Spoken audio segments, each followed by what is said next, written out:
saya bilang tadi tidak akan ada yang gagal, tidak akan ada yang batal. Jadi segala sesuatu yang menyangkut ketidaksesuaian antara rencana Tuhan dan kenyataan hidup kita, itu adalah bagian dari pergumulan kita untuk kita bisa atur kembali frekuensi seperti radio. Saudara tidak bisa mendengar suara siaran dari radio tertentu kalau frekuensi saudara yang digital itu meleset satu digit, kita tidak bisa mendengar. Kita tidak bisa mengalami apa yang menjadi rancangan Tuhan. Beberapa ayat kita baca dulu, ayat yang sangat terkenal, sudah tidak bosan-bosan ayat itu ya. Yeremia 29 ayat 11.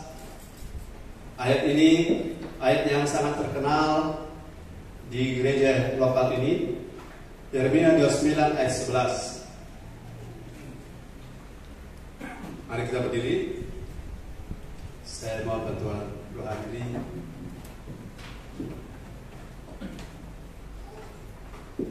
Haleluya. Yeremia 29 ayat yang ke-11. Sebab aku ini mengetahui rancangan-rancangan apa yang ada padaku mengenai kamu. Demikianlah firman Tuhan, yaitu rancangan damai sejahtera dan bukan rancangan kecelakaan, untuk memberikan kepadamu hari depan yang penuh harapan. Haleluya.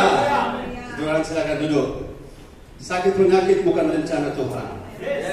Kemiskinan bukan rencana Tuhan. Ya, kita stres bukan rencana Tuhan. Rencana Tuhan bagi kita adalah rancangan damai sejahtera. Damai sejahtera berisi kata damai itu berisi kata sempurna, paripurna, utuh, lengkap, tidak ada yang kurang, safety, completeness. Kemudian damai sejahtera itu yang kita kenal shalom. Itu juga berarti kekuatan, kesehatan, kesegaran, kebugaran tubuh, atau kebahagiaan serta kesejahteraan. Juga dari kata shalom ada kata prosperity, kemakmuran, dan ada kata peace itu sendiri. Peace, quiet, tranquility. Ada damai, ketenangan, kesenangan, dari kesenangan karena Tuhan, kepuasan hati karena Tuhan, ada sukacita karena Tuhan. Ada peace in friendship, peace with God, in covenant relationship, peace for damai yang tidak ada perang maksudnya. Rancangan Tuhan mengenai kita adalah rancangan hari depan yang penuh dengan harapan. Jadi begini saudara-saudara, kalau kita mau mengerti Tuhan, pujian tadi, ajarku mengerti segala rencanamu, ajarku berserah hanya padamu. Kita sekarang, saya sebelum lanjut, waktu itu, katakan waktu itu, semuanya waktu itu, di kekekalan di belakang kita, Allah telah merancangkan hidup dari orang-orang yang ada sekarang ini sedang beribadah. Bro Andri, Robi, Bro Maxi Tulandi, ya, dan Verdi. Allah punya rancangan juga Kaisar, ya. Allah punya rancangan mengenai kita di waktu itu, di masa kekekalan itu sudah selesai. Master plan-nya sudah rampung. Dan bagaimana itu terrealisasi? Faktor-faktor yang ini harus kita pahami. Lebih banyak faktor kita. Halo, lebih banyak faktor kita. Karena sebagian diberkati, sebagian belum. Bukan Tuhannya yang salah, betul? Jadi rencana Tuhan jadi kenyataan itu lebih banyak karena rancangannya sudah selesai, sudah rampung, maka semua yang akan jadi itu bergantung pada kita. Haleluya. Sekian banyak ayat firman berkata, jika kamu maka, jika kamu maka kamu, jika kamu maka kamu. Itu rancangan Tuhan, tidak otomatis pada tiap-tiap orang. Kalau orang-orang itu tidak memberi respon yang tepat, katakan amin. Jadi tingkat respon menentukan tingkat berkat. Haleluya. Jadi kalau saudara merespon terhadap sesuatu, tingkat responmu menentukan tingkat mujizat. Saya sudah bergumul beberapa hari ini. Saya bilang sama Pak Robi, never give up. Karena apa? Bagi Tuhan tak ada yang mustahil. Karena rancangan Tuhan bagi kita bukan sakit. Rancangan Tuhan bagi kita bukan kalah. Rancangan Tuhan bagi kita ini adilnya Tuhan. Sehingga kalau ada orang sakit, tidak boleh ada orang bilang begini, Tuhan, kenapa Tuhan buat saya sakit? Tuhan jawab dari surga, saya tidak pernah rancang untuk kamu sakit, bro. Saya tidak pernah rancang untuk sakit-sakitan. No, tidak pernah. Karena adalah satu poin yang saya dan saudara selalu ingat, Allah kita itu baik. Amin. Kebaikannya adalah merancangkan sesuatu yang sifatnya peace, shalom, damai. Dan ini sudah, sekali lagi, sudah selesai. Sudah tersedia. Nah, itu sebabnya bagaimana saya langsung to the point. Tercapainya rancangan-rancangan Tuhan. Rencana Tuhan dalam hidup kita, rencana Tuhan yang bagus itu. Tambah sedikit dulu. Tambah sedikit. Ya, tambah banyak juga boleh. Supaya Pak Herman semangat toh. Haleluya. Jadi ketika sudah mana tadi kita? Bukan itu terus. Haleluya. Jadi tidak boleh ada orang yang bilang, kok Tuhan saya sakit-sakit begini? Apakah Tuhan pilih kasih? Tuhan punya jawaban? Tidak. Tuhan tidak pilih kasih. Haleluya.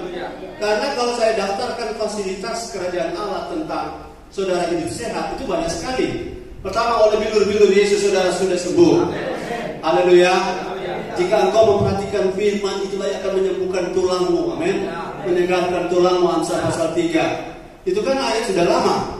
Haleluya. Dan kemudian Ulangan 28 bilang bahwa segala sampar penyakit Mesir tidak akan menimpa kamu. Itu paling tidak 3 ayat. 3 ayat yang menunjukkan bahwa sakit bukan rencana Tuhan. Nah, kalau saudara lagi sakit, saudara bilang begini, saya dengar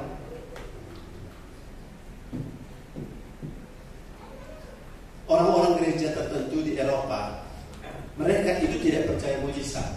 Jadi mereka berusaha untuk membangun sebuah pemahaman sakit ini adalah karena Tuhan baik terhadap saya. Jadi pemahaman itu, sehingga kalau ada orang mau karunia kesembuhan ilahi, mereka tidak percaya. Mereka tahu penyakit adalah rencana Tuhan. Padahal kalau saudara baca baik-baik, penyakit bukan rencana Tuhan. Setuju dengan saya? Amin. Haleluya. Jadi kalau saudara misalnya ada sakit, saudara bilang begini, saya tidak seharusnya seperti ini. Artinya kita tidak mensyukuri sakit itu, tapi kita juga tidak give up. Tapi kita never give up.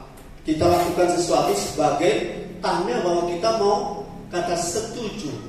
Halo, kata percaya artinya setuju dengan apa yang Tuhan mau. Setuju dengan apa yang Tuhan mau, itulah percaya. Saudara setuju bahwa Tuhan mau saudara sehat-sehat? Itulah percaya. Haleluya. Nah, sekarang saya lanjut bahwa tercapainya rencana Allah bagi kita itu bergantung pada pilihan kita. The choice is in your hands. Pilihan untuk rancangan Tuhan jadi kenyataan itu ada di kita supaya kita tidak stres. Karena orang lain kok bisa, kenapa saya tidak bisa atau belum bisa? Ya, karena Tuhan bilang Tuhan itu tidak pilih kasih. Haleluya.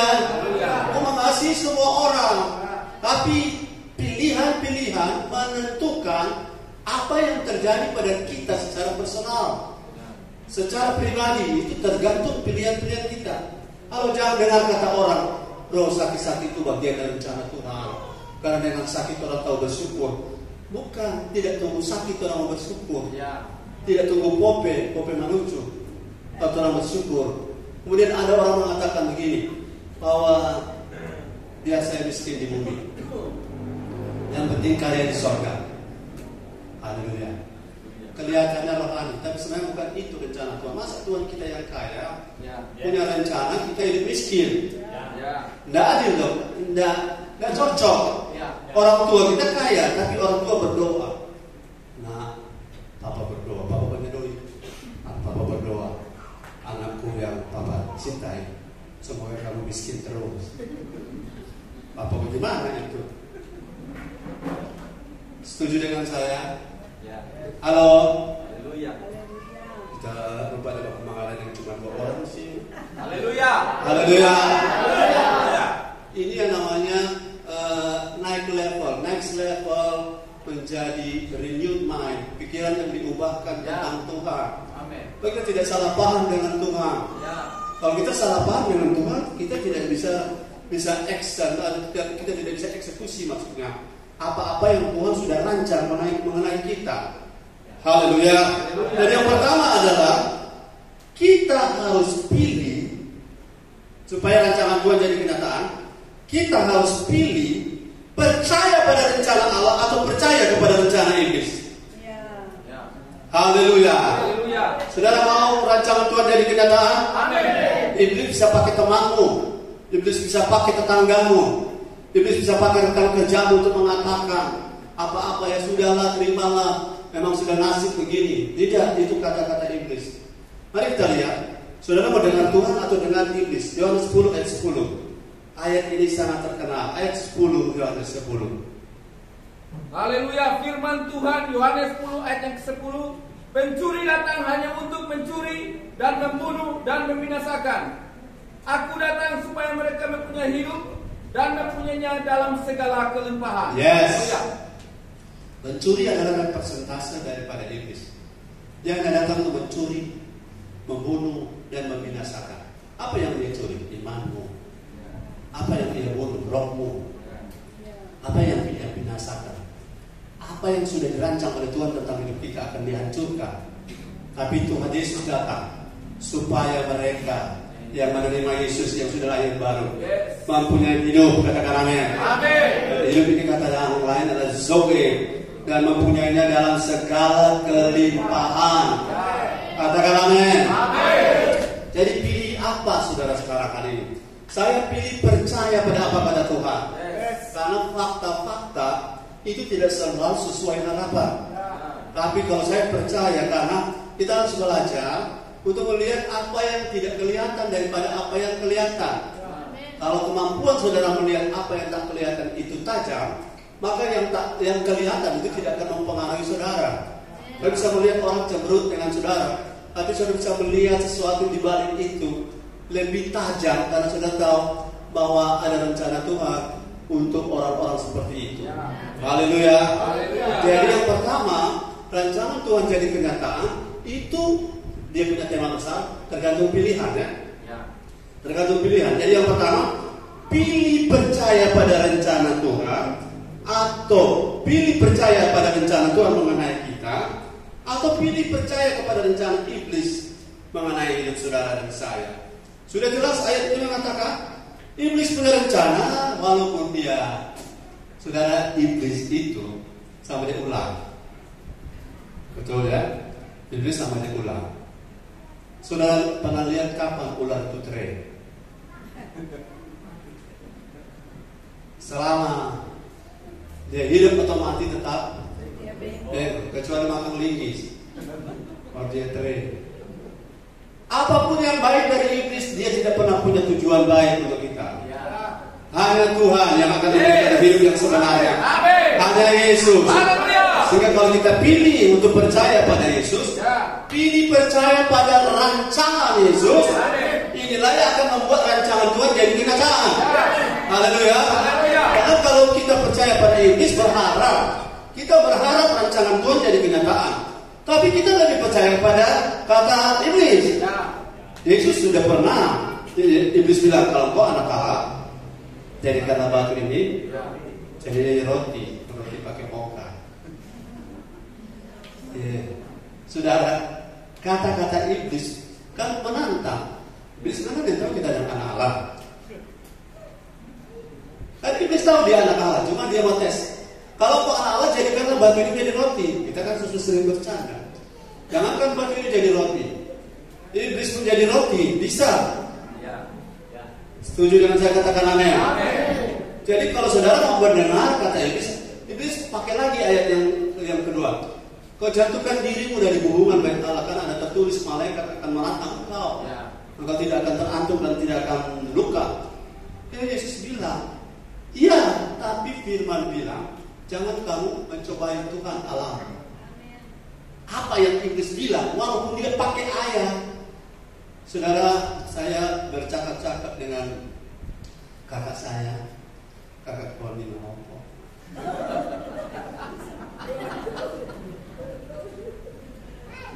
Karena sobat pakai kakak, adik, dia rame, ikut-ikut. Haleluya. Lebih cair di suasana. Soalnya kita tuh adik, kok. Jadi pada saat sudah malam kita,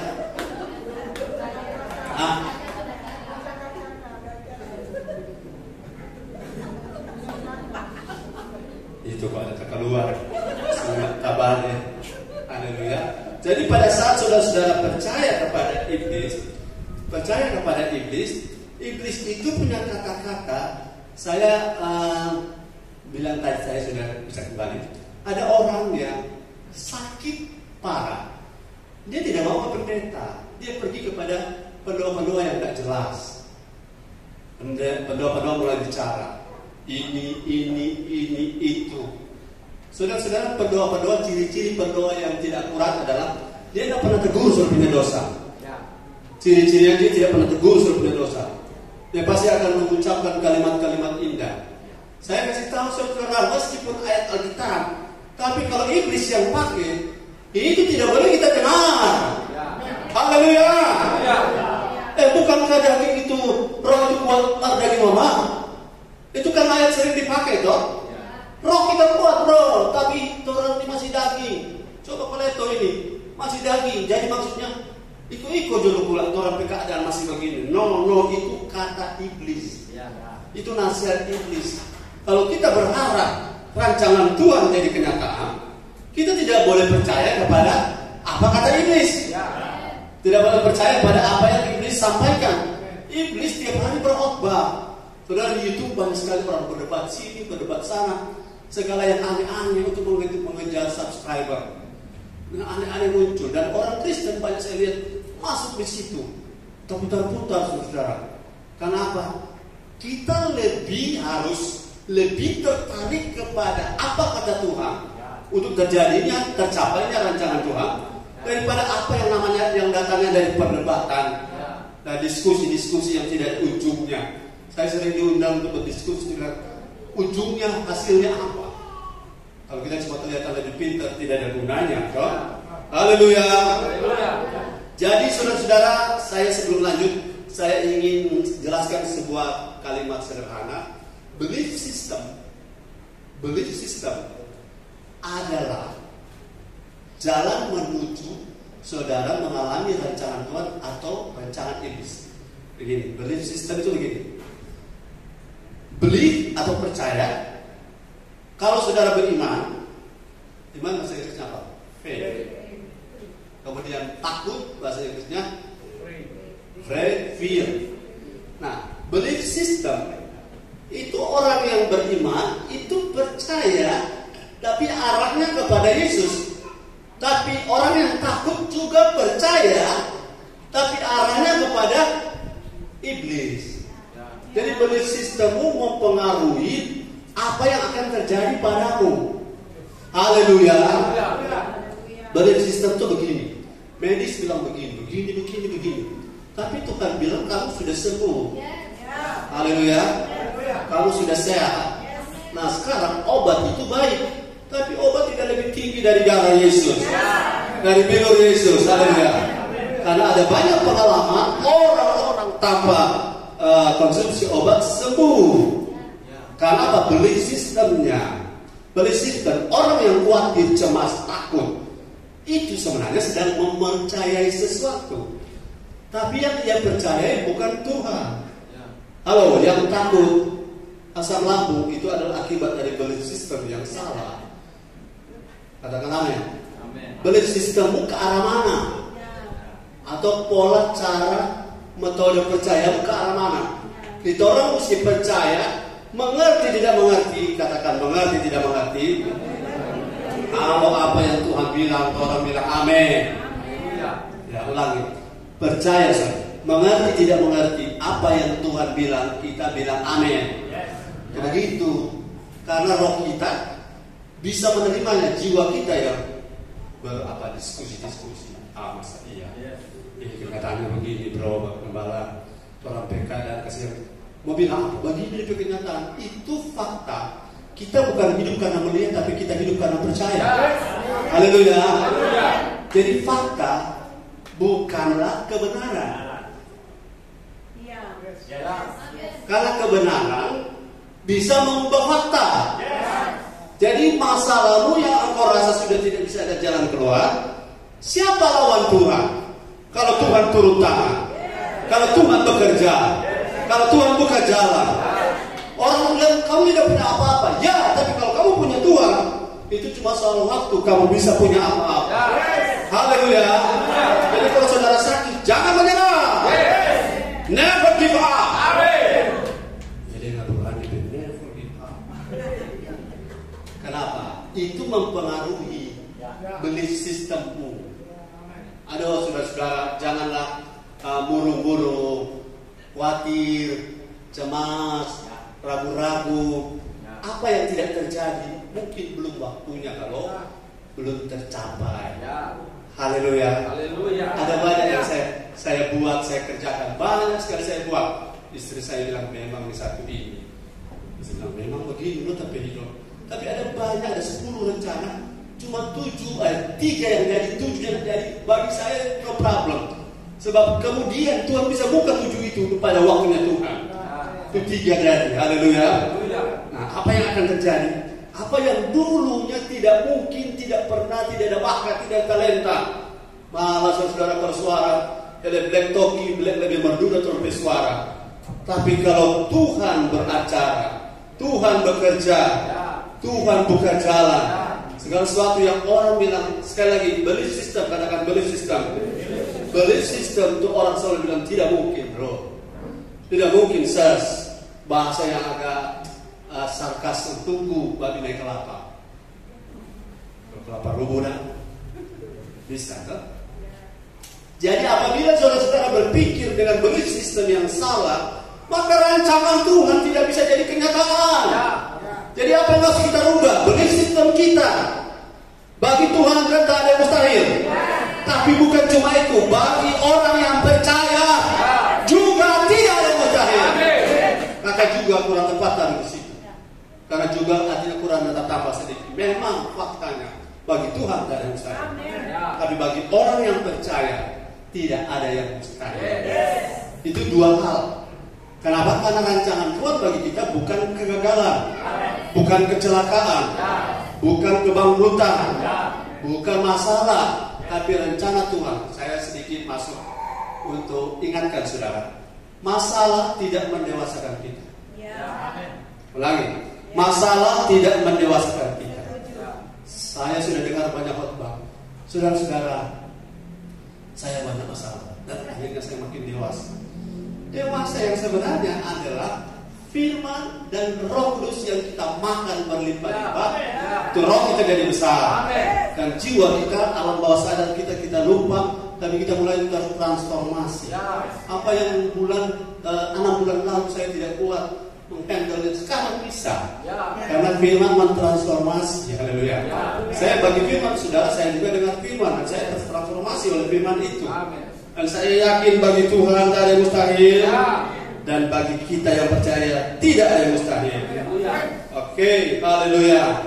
Kemudian yang kedua, kan rancangan Tuhan mengenai hidup kita jadi kenyataan bergantung pada pilihan.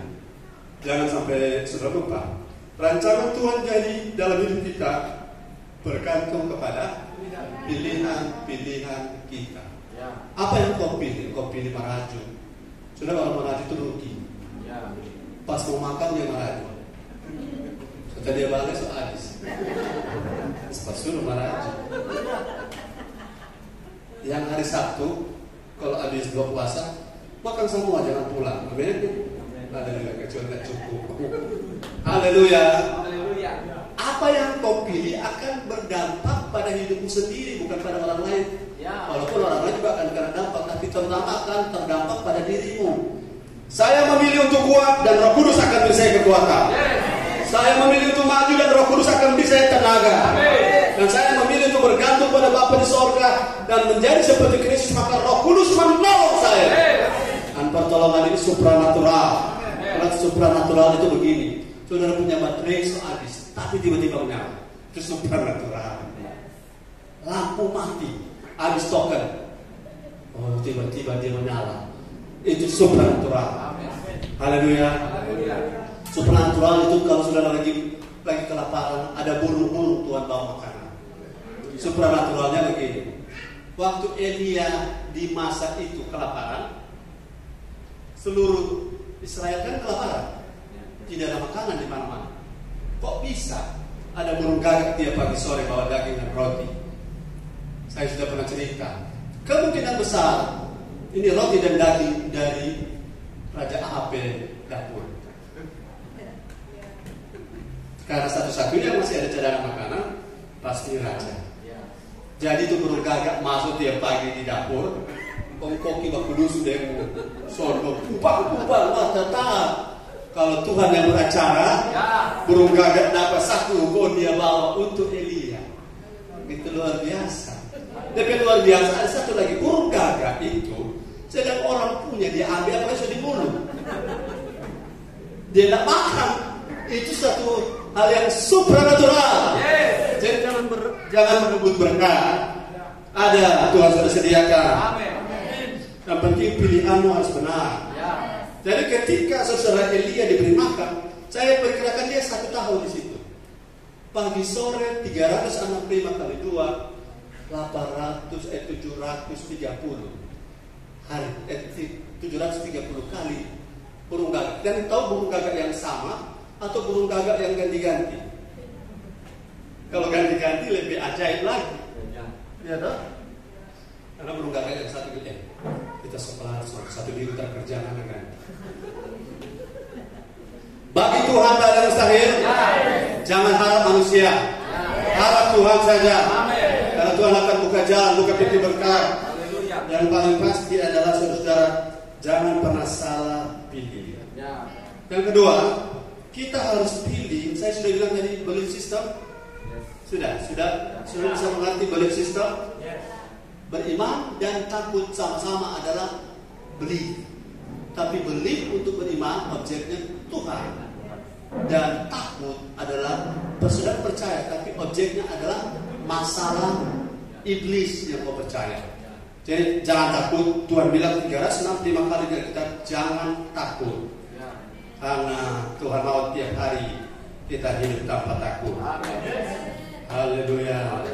Yang kedua, Matius 11 ayat 28 sampai 30. Saudara masih bersama saya bilang haleluya. Haleluya.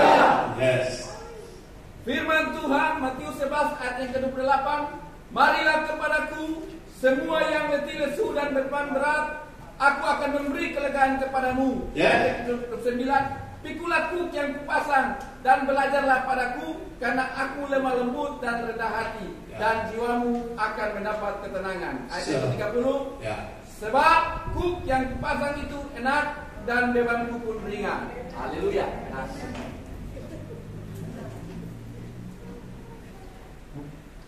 Versi tenang. Kuk itu enak, bebanku pun ringan. Tapi perhatikan kata kunci dari ayat ini di ayat yang ke-28. Katanya yang ada di situ adalah marilah kepadaku. Haleluya. Jadi kalau saudara-saudara misalnya Hendro saudara Hendro, come to me. Marilah kepadaku. Yang bergerak saya atau Hendro? Nah, jadi kalau Yesus bilang marilah kepadaku, yang bergerak kita atau Yesus? Kita. Kenapa? Karena Yesus waktu dia datang Kita sudah tidak bisa menuntut Yesus datang karena dia sudah datang, betul? Dia bahkan lahir di Bethlehem, mati di kayu salib. Itu satu bukti bahwa dia betul-betul bukan cuma teori di sorga. Dia datang, bahkan dia menembus dosa semua kita. Nah, kemudian kalau kita mau rancangan Tuhan, katakan rancangan Tuhan, rencana Tuhan mau jadi kenyataan, kita yang mesti datang padanya. Kita harus selalu ada di hadirat Tuhan. Kita selalu ada di ibadah. Halo, nerobos, saudara-saudara. Saya tahu untuk selalu ibadah, untuk selalu hadir itu tidak mudah. Tapi saudara-saudara, supaya masa depanmu Tuhan bilang, aku akan memberi kelegaan kepadamu. Aku akan memberi ketenangan kepadamu. Jiwamu akan mendapat ketenangan. Aku akan memberi kelegaan, ketenangan. Sebab beban itu ringan. Haleluya. Kalau ada beban, jadi ringan. Beban ini jangan diterjemahkan masalah ya. Beban ini nanti saya jelaskan pada poin yang selanjutnya. Ada orang, saudara-saudara, untuk mengalami rencana Tuhan, dia salah bersikap dalam hal Lukas 14 ayat 15 sampai 24. Lukas 14 ayat 15 sampai 24, baca agak cepat. Firman Tuhan, mendengar itu berkatalah seorang dari tamu-tamu itu kepada Yesus, berbahagialah orang yang akan dijamu dalam kerajaan Allah. Tetapi Yesus berkata kepadanya, ada seorang mengadakan perjamuan besar dan ia mengundang banyak orang. Menjelang perjamuan itu dimulai, ia menyuruh hambanya mengatakan kepada para undangan, marilah sebab segala sesuatu sudah siap. Tetapi mereka bersama-sama meminta maaf. Yang pertama berkata kepadanya, aku telah membeli ladang dan aku harus pergi melihatnya. Aku minta dimaafkan. Yang lain berkata, aku telah membeli 5 pasang lembu kemiri dan aku harus pergi mencobanya. Aku minta dimaafkan. Yang lain lagi berkata, aku baru kawin dan karena itu aku tidak dapat datang. Maka kembalilah hamba itu dan menyampaikan semuanya itu kepada tuannya. Lalu murkalah tuan rumah itu dan berkata kepadanya, pergilah dengan segera ke segala jalan dan lorong kota dan bawalah kemari orang-orang miskin dan orang-orang cacat dan orang-orang buta dan orang-orang lumpuh. Kemudian hamba itu melaporkan, Tuan, apa yang Tuan perintahkan itu sudah dilaksanakan, tetapi sekalipun demikian masih ada tempat. Lalu kata Tuan itu kepada hambanya, pergilah ke semua jalan dan lintasan dan paksalah orang-orang yang ada di situ masuk karena rumahku harus penuh. Ayat ke-24, sebab aku berkata kepadamu, tidak ada seorang pun dari orang-orang yang telah diundang itu akan menikmati jamuanku. Haleluya. Haleluya. 24 sama-sama 23. Sebab aku berkata kepadamu, tidak ada seorang pun dari orang-orang yang telah diundang itu akan menikmati jamuanku. Saya baca versi saya. Sebab Yesus berkata kepada mereka, tidak akan ada seorang pun dari orang-orang yang telah diundang untuk mengalami terjadinya rancangan Tuhan itu dan menikmati semua janji-janjiku. Betul?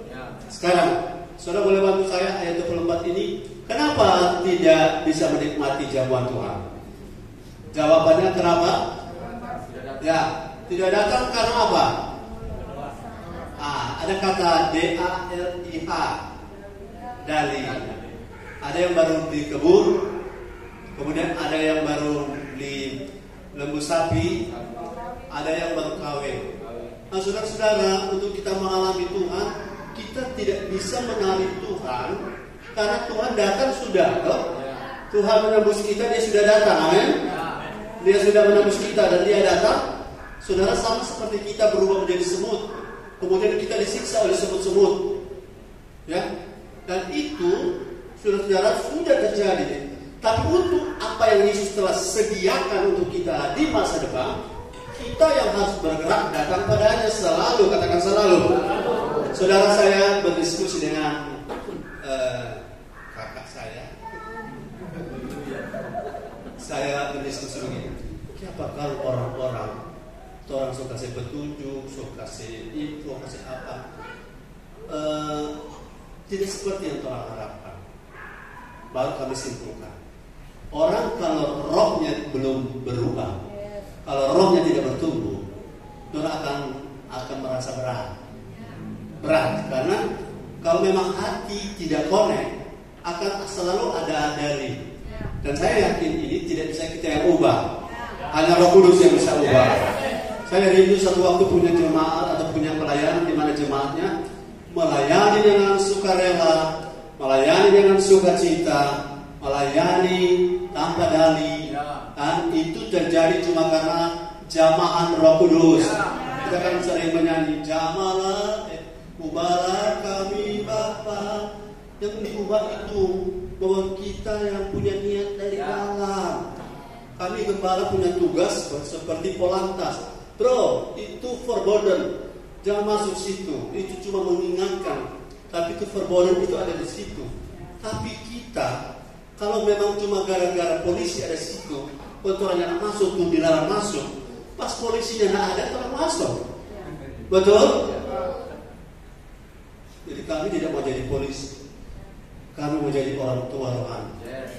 Diingatkan saudara ya, cari Tuhan, datang pada Tuhan, dan akhirnya kan Tuhan yang undang, ayo datang semua. Tapi yang satu bilang, sabar saudara, saya cuma mau khotbah 1 jam dalam rangka mengumpulkan tenaga, kekuatan. Yang pertama baru beli ladang, baru mau pergi lihat. Coba analisa. Orang bayar tuh ladang. Coba lihat ayat berapa? Ayat berapa itu? Ya, yang pertama aku telah membeli ladang dan aku harus pergi melihatnya.